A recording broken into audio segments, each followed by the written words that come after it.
O chamado de Cthulhu. H.P. Lovecraft. Sinopse. O chamado de Cthulhu é uma história sobre o aparecimento de um dos personagens mitológicos criados por Lovecraft ao longo de sua carreira de escritor.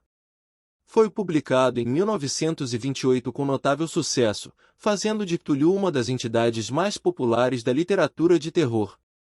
A história começa com a morte de um professor, cujos papéis mais importantes são desempenhados pelo protagonista e narrador da história.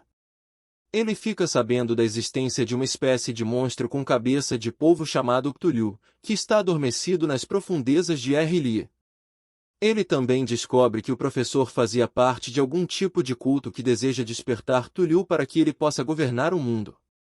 Com um enredo inquietante, Lovecraft mergulha num mundo de mistério perplexo neste conto. Capítulo 1. A coisa mais misericordiosa do mundo, acho eu, é a incapacidade da mente humana correlacionar tudo o que ela contém. Vivemos em uma plácida ilha de ignorância em meio a mares tenebrosos de infinidade, e não estávamos destinados a chegar longe. Blackwood, Algernon Henry, de 1869 a 1951, famoso escritor inglês do gênero horror e muito admirado por Lovecraft. As ciências, cada uma puxando para seu próprio lado, nos causaram poucos danos até agora, mas algum dia a junção das peças do conhecimento disperso descortinará visões tão terríveis da realidade e de nossa pavorosa posição dentro dela que só nos restará enlouquecer com a revelação ou fugir da iluminação mortal para a paz e a segurança de uma nova idade das trevas.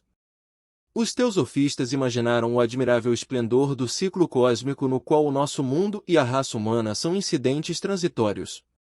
Eles sugeriram estranhos remanescentes com termos que congelariam o sangue se não fossem mascarados por um suave otimismo. Mas não foi deles que me chegou o especial vislumbre de eras ancestrais proibidas que me arrepia ao lembrar e me enlouquece nos sonhos. Esse vislumbre, como todos os pavorosos vislumbres da verdade, revelou-se de uma hora para outra com a junção acidental de peças separadas, nesse caso, uma velha notícia de jornal e as anotações de um professor já falecido. Espero que ninguém mais junte essas peças.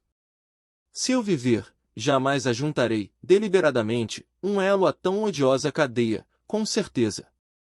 Imagino que o professor também pretendia guardar silêncio sobre a parte que sabia, e que teria destruído suas anotações se a morte súbita não o tivesse colhido. Meu contato com o assunto começou no inverno de 1926 para 1927 com a morte de meu tio-avô George Gamel Angel, professor emérito de línguas semíticas na Universidade Brown, Providence, Rhode Island. O professor Angel era muitíssimo conhecido como uma autoridade em inscrições antigas e costumava ser consultado por curadores de museus importantes, de forma que muitos se lembrarão de seu falecimento, aos 92 anos de idade. No meio local, o interesse foi intensificado pela obscuridade da causa da morte. O professor fora atingido quando voltava do barco de Newport, caindo de repente, segundo testemunhas, depois de receber o encontrão de um negro com ar de marinheiro que saiu de uma das vielas tenebrosas da ladeira íngreme que servia de atalho do cais até a casa do falecido, na Williams Street. Os médicos não conseguiram detectar nenhuma doença visível e concluíram, depois de um debate confuso, que o fim se devera a alguma obscura lesão cardíaca provocada pela subida apressada de uma ladeira tão íngreme por um homem tão idoso. Na ocasião, não tive por que discordar dessa conclusão, mas ultimamente me sinto inclinado a estranhar, e mais do que estranhar. Na qualidade de herdeiro e executor testamentário de meu tio-avô, pois ele morreu viúvo e sem filhos, teria de examinar seus papéis com certa meticulosidade, e para esse fim transferi todas as suas pastas e arquivos para minha moradia em Boston. Boa parte do material que o correlacionei será no futuro publicada pela Sociedade Arqueológica Americana, mas havia uma caixa que me intrigou sobremaneira e não quis expô-la a outras vistas. Ela estava trancada e não consegui encontrar a chave até que me ocorreu olhar a argola de chaves que o professor trazia sempre no bolso. Consegui então abri-la, mas ao fazê-lo deparei-me com um obstáculo maior e ainda mais protegido, pois qual poderia ser o significado do estranho baixo relevo de argila e os apontamentos, divagações e recortes de jornais desconexos que encontrei? Teria meu tio, em seus últimos anos, se transformado em um crédulo das mais levianas imposturas? Resolvi então procurar o excêntrico escultor responsável por aquela aparente perturbação da paz de espírito de um velho. O baixo relevo era um retângulo tosco com menos de 1 polegada de espessura e cerca de 5 por 6 polegadas de área, de origem ao que tudo indica moderna. A atmosfera e as sugestões de seus motivos estavam longe de ser modernas, porém, pois não obstante as excentricidades de cubismo e futurismo serem muitas e alucinadas, elas não reproduzem a miúde aquela regularidade críptica que emerge de documentos pré-históricos. E o grosso daqueles desenhos com certeza parecia ser algum tipo de escrita, conquanto minha memória, embora familiarizada com os papéis e as coleções de meu tio, não conseguiu de maneira alguma identificar aquele tipo particular, ou mesmo inferir suas filiações remotas. Ao alto desses aparentes hieróglifos havia uma figura com finalidade evidentemente decorativa, embora seu estilo impressionista prejudicasse a formação de uma ideia muito precisa da natureza. Parecia uma espécie de monstro, ou símbolo representando um monstro, cuja forma só poderia ter sido concebida por uma fantasia mórbida. Se digo que minha imaginação um tanto extravagante forjou imagens simultâneas de um polvo, um dragão e uma caricatura humana, não estarei sendo infiel ao espírito da coisa. Uma cabeça carnuda e tentaculada coroava um corpo grotesco, coberto de escamas, com asas rudimentares, mas era o contorno geral do conjunto que o tornava mais aterrorizante. Por trás da figura havia vaga sugestão de uma paisagem arquitetônica ciclópica. Exceto por uma pilha de recortes da imprensa, os textos que acompanhavam essa extravagância eram obra recente da mão do professor Angel, sem a menor pretensão a um estilo literário. O que parecia ser o documento principal se intitulava Culto de Cthulhu II em caracteres cuidadosamente grafados para evitar a leitura incorreta de uma palavra tão invulgar. O manuscrito estava dividido em 2 seções, a primeira intitulada 1925, Sonho e Obra do Sonho de H. Wilcox, Thomas Street, 7, Providence, R.I., e o segundo, Narrativa do Inspetor John Ruales Grace Bieville Street 121, Nova Orleans, lá, em 1908 ASMTG. Os outros papéis manuscritos eram todas anotações breves, alguns deles relatos de sonhos bizarros de diversas pessoas, outros citações de livros e revistas teosóficas, especialmente de Atlantis and the Lost Lemuria de W. Scott Elliot, e o resto comentários sobre antigas sociedades secretas e cultos proibidos, com indicações de passagens de livros de referência de antropologia e mitologia como Golden Bough 3 de Fraser e Witch Cult in Western Europe da senhorita Murray. 4 A maior parte dos recortes aludia a doenças mentais excêntricas e surtos de loucura ou mania coletiva na primavera de 1925. A primeira metade do manuscrito principal relatava uma história muito estranha. Ao que parece, em 1º de março de 1925, um jovem magro e soturno, de aspecto neurótico e exaltado, tinha procurado o professor Angel, levando um curioso baixo relevo de argila ainda muito fresco e úmido. Seu cartão trazia o nome de Henry Anthony Wilcox, e meu tio o identificara como o filho mais jovem de uma excelente família que ele conhecia de longe. O jovem era estudante de escultura na escola de desenho de Rhode Island e morava no edifício Fleur de Lis perto daquela instituição. Wilcox era um jovem precoce, de gênio conhecido, mas grande excentricidade, e desde a infância ele chamava a atenção pelas histórias bizarras e sonhos curiosos que tinha o hábito de relatar. Ele se considerava psiquicamente hipersensível, mas para o povo pacato da antiga cidade comercial ele não passava de um esquisitão. Sem nunca se misturar muito com sua própria gente, ele foi perdendo aos poucos a visibilidade social e agora só era conhecido de um pequeno grupo de estetas de outras cidades.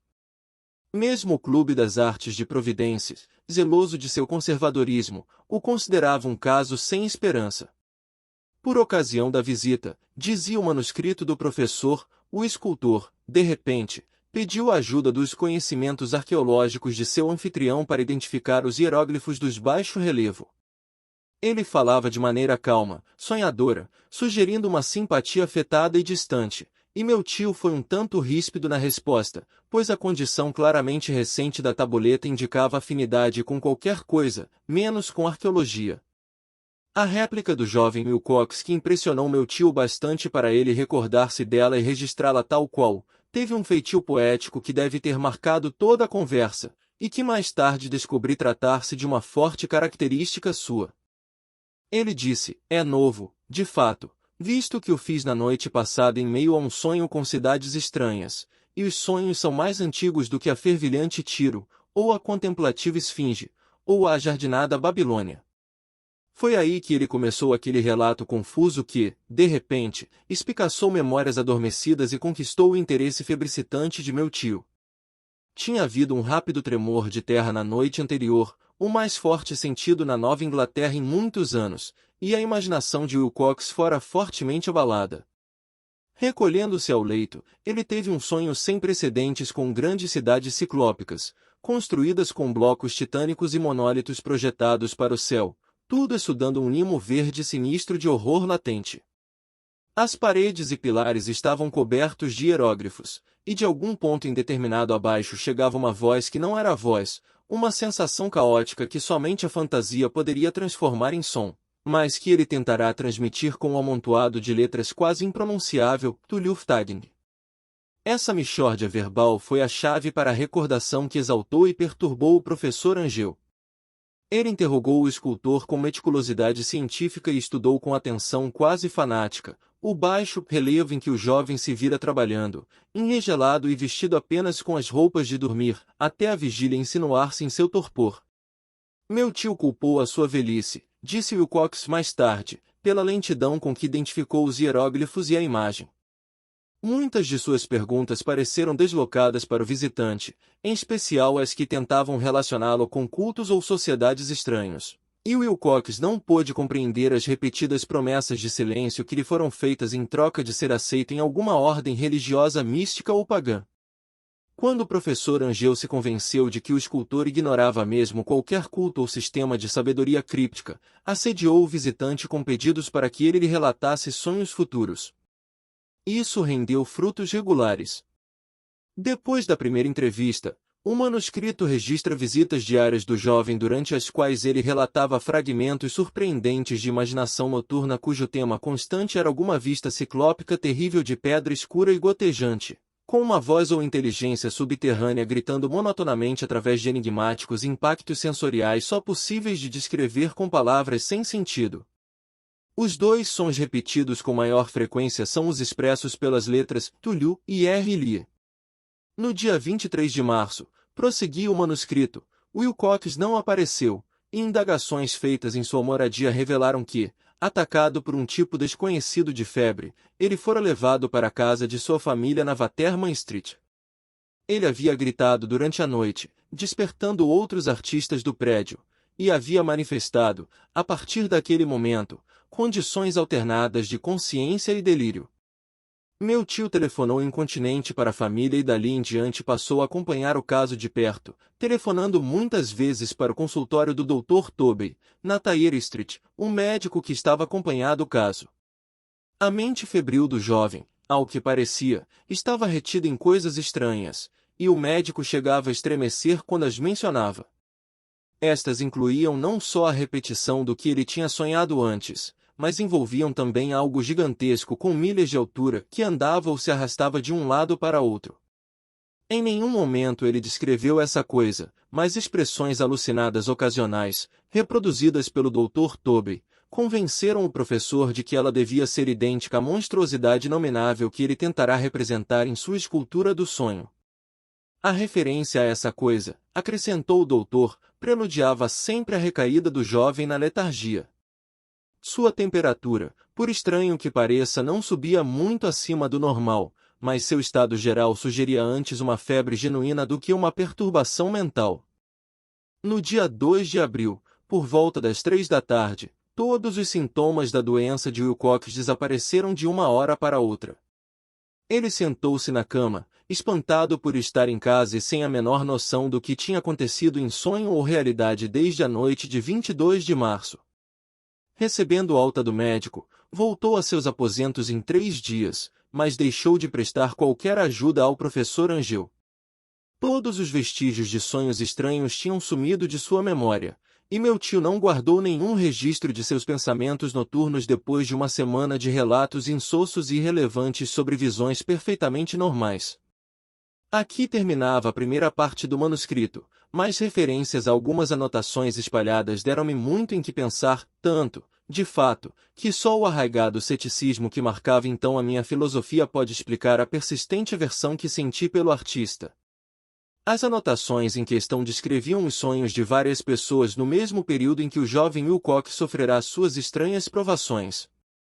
Meu tio, ao que parece, criou às pressas uma vasta rede de pesquisa envolvendo quase todos os amigos a quem poderia fazer perguntas sem parecer impertinente, pedindo-lhes que relatassem seus sonhos noturnos e as datas de qualquer visão extraordinária no passado recente.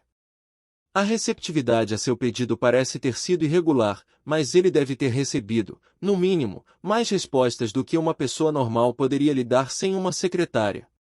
Essa correspondência original não foi preservada, mas suas anotações formaram um resumo completo e realmente significativo. As pessoas comuns da sociedade e do meio comercial, o sal da terra da Nova Inglaterra tradicional, deram um retorno quase negativo, embora casos esparsos de impressões noturnas perturbadoras mais informes apareçam aqui e ali, sempre entre 23 de março e 2 de abril, o tempo do delírio do jovem Wilcox. Os homens de ciência foram afetados um pouco mais, embora que, de 4 casos de descrição vaga surgiram vislumbres fugidios de paisagens exóticas, e, em um caso, seja mencionado o pavor de alguma coisa normal. Foi dos artistas e poetas que vieram as respostas pertinentes, e tenho clareza de que o pânico se alastraria se eles tivessem podido comparar as anotações. Tal como aconteceu, na falta das cartas originais, suspeitei que o compilador tinha feito perguntas indutivas ou editado a correspondência para corroborar o que ele estava potencialmente inclinado a ver.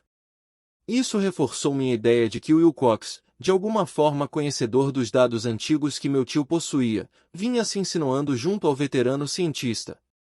As respostas daqueles estetas contavam uma história perturbadora.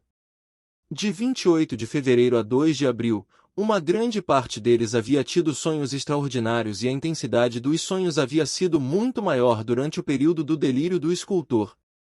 Mais de um quarto dos que relataram algo, registravam cenas e sons vagos parecidos com os descritos por Wilcox, e alguns sonhadores confessaram ter sentido um intenso pavor da gigantesca e indescritível criatura avistada quase no fim. Um caso, que a anotação descreve com ênfase, foi muito triste. O indivíduo, um arquiteto muito conhecido, com propensões para a teosofia e o ocultismo, tornou-se um louco furioso na data do acesso do jovem Wilcox e expirou alguns meses mais tarde depois de gritar incessantemente para ser salvo de algum invasor fugido do inferno. Se meu tio tivesse organizado esses casos por nome em vez de números, eu poderia tentar confirmá-los e fazer algumas investigações pessoais, mas do jeito como as coisas se deram, só consegui localizar alguns. Desses, porém, confirmei as anotações por completo. Muitas vezes me perguntei se todos os objetos das inquisições do professor ficaram tão perplexos quanto esses poucos. É bom que não lhes chegue nenhuma explicação. Os recortes da imprensa, como sugere, abordavam casos de pânico, mania e excentricidades durante o período em questão. O professor Angel deve ter se valido de um serviço especial, pois era imenso o número de recortes de fontes espalhadas por todo o globo. Aqui, um suicídio noturno em Londres, alguém que dormia sozinho havia saltado pela janela depois de lançar um grito assustador. Ali, uma carta delirante ao editor de um jornal da América do Sul, onde um fanático deduz um futuro tétrico de visões que tivera. Um despacho da Califórnia descreve uma colônia de teosofistas distribuindo mantos brancos em massa para algum acontecimento glorioso que nunca chega, enquanto notícias da Índia falam com reservas de sérias rebeliões de nativos no final de março. Orgias de vodú multiplicam-se no Haiti e postos avançados na África registram murmúrios ominosos. Funcionários americanos nas Filipinas sentem que algumas tribos estão inquietas naquele período, e policiais de Nova York são atacados por levantinos histéricos na noite de 22 para 23 de março. Na região oeste da Irlanda, também, correm abundantes rumores e lendas fabulosas, e um pintor de temas fantásticos, Ardois Bonot, expõe uma blasfema paisagem onírica no Salão de Primavera de Paris de 1926. E são tão numerosos os distúrbios registrados em asilos de loucos que só um milagre poderia ter impedido a comunidade médica de observar os estranhos paralelismos e tirar conclusões enganosas. No todo, um espantoso maço de recortes e até hoje mal consigo entender o calejado racionalismo que me fez deixá-los de lado. Mas eu estava convencido então de que o jovem Wilcox tinha conhecimentos dos assuntos mais antigos mencionados pelo professor,